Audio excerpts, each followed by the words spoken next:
ইজাসিন হাদিসে পাকের মধ্যে আল্লাহর হাবিব সাল্লাল্লাহু আলাইহি ওয়াসাল্লাম বলেন ওয়ান আবি হুরায়রা রাদিয়াল্লাহু তাআলা আনহু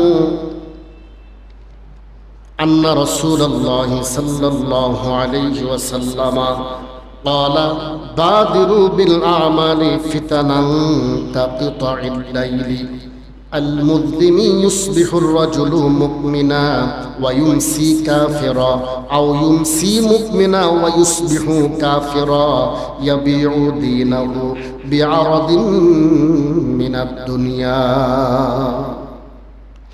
আল্লাহর হাবিব সাল্লাল্লাহু আলাইহি ওয়াসাল্লাম সহিহ মুসলিমের বর্ণনা নবীজি বলেন অন্ধকার রাতের মতো ফিতনা শুরু হওয়ার আগে তোমরা আমলের দিকে ধাবিত হও। আল্লাহর হাবিব বলেন, একটু মনোযোগ দিয়ে শুনেন। আল্লাহর হাবিব বলেন অন্ধকার রাতের মতো ফিতনা শুরু হওয়ার আগে তোমরা আমলের দিকে তোমরা অগ্রসর হও।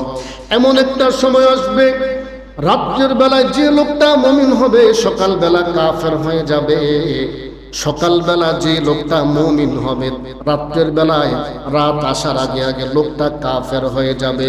আল্লাহর হাবিব শুধু তাই বলেন নাই, নবীজি বলেছেন ইয়াবিউ দীনাহু বিআরাদিন মিনাদ দুনিয়া, দুনিয়ার বিনিময়ে, টাকার বিনিময়ে, দুনিয়ার সামগ্রীর বিনিময়ে আল্লাহর বান্দারা দিনকে বিক্রি করে দিবে। নাউজুবিল্লাহ।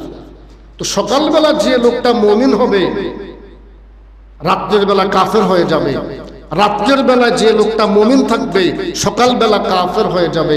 অতএব নবীজি বলেন অন্ধকার রাতের মতো ফিতনা আসার আগে তুমি আমলের দিকে অগ্রসর হও। আর দুনিয়ার বিনিময়ে মানুষ ইসলামকে বিক্রি করে দিবে, আছে কি নাই? ক্ষমতার জন্য আমাদের দেশে এমনও আছে ইসলামিক দল দাড়ি টুপি লাগায় বলতেছে যুক্তরাষ্ট্র আমাদের পরীক্ষিত বন্ধু, আছে কি নাই? বলেন না নাউজুবিল্লাহ। বলে কি বলে না? কেন? যুক্তরাষ্ট্র কি আমাদের বন্ধু? তারা আমাদের শত্রু। কি বলেন?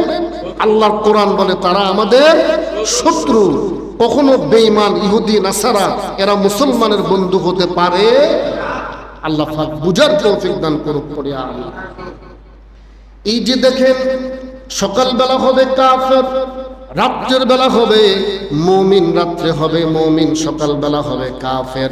নয়তোবা দেখেন একজন জালেম বলে ফেরাউনের পতনের জন্য মুসা আসছিল, আর মেসি হয়ে মুসা নাকি আবার ফেরত আসছে। ফেরাউনের পতনের জন্য মুসা আসছে আর মেসি নাকি মুসা হয়ে বর্তমানে দুনিয়াতে আসছে। এটা বেঈমান, কোন বেঈমান বলে নাই তো, কোন অমুসলিম বলে নাই। মুসলমান ঘরের একজন সন্তান আবু হায়াত মোহাম্মদ জুলফিকার, সাহিত্য ও প্রকাশনা সম্পাদক, ঢাকা বিশ্ববিদ্যালয় ছাত্রদল, মুসলমান মায়ের ঘরে জালিম, সে বলতেছে মুসা নবীর সাথে মেসির সাথে ট্যাগ লাগাইছে। দেখছেন অবস্থা? অথচ মুসলমান।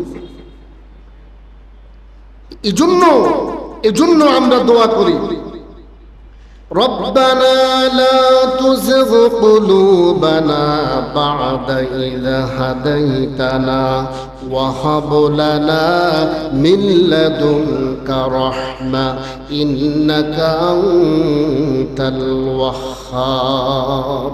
আল্লাহ হেদায়েত দেওয়ার পরে আমাদের কলবটাকে গোমরা দিয়া আপনি হেদায়েত শূন্য করে আমাদেরকে বেঈমান বানাই দিয়েন। আল্লাহ আপনার দয়া চাই, আপনার দয়া ভিক্ষা চাই। ইন্নাকা আনতাল ওয়াহ্হাব, আল্লাহ আপনি তো দাতা, আপনি দেনেওয়ালা। এজন্য সদা সর্বদা আমাদেরকে দোয়া করতে হবে। আল্লাহ হেদায়েত দেওয়ার পরে দুনিয়ার কোনো সামগ্রীর কারণে অনেক মানুষ টাকার কাছে বিক্রি হয়ে যাবে, অনেক মানুষ বাড়ির কাছে বিক্রি হয়ে যাবে, অনেক মানুষ গাড়ির কাছে বিক্রি হবে। সাধারণ একটা খেলার জন্য মেসিকে মুসা নবী বানাই দিচ্ছে। ওই কওমটা কি দাজ্জাল আসলে তো অবশ্যই ওই যে দাজ্জাল জান্নাত দেখাবে আর জাহান্নাম দেখাবে, তাকে রব স্বীকার করবে। এই জন্য নবীজি বলতেছেন ফিতনা আসার আগে তুমি আমলের প্রতি অগ্রসর হও। আল্লাহ পাক বুঝার এবং মানার, আমল করার আমাদেরকে তৌফিক দান করুন। সকলে পড়ি আমিন।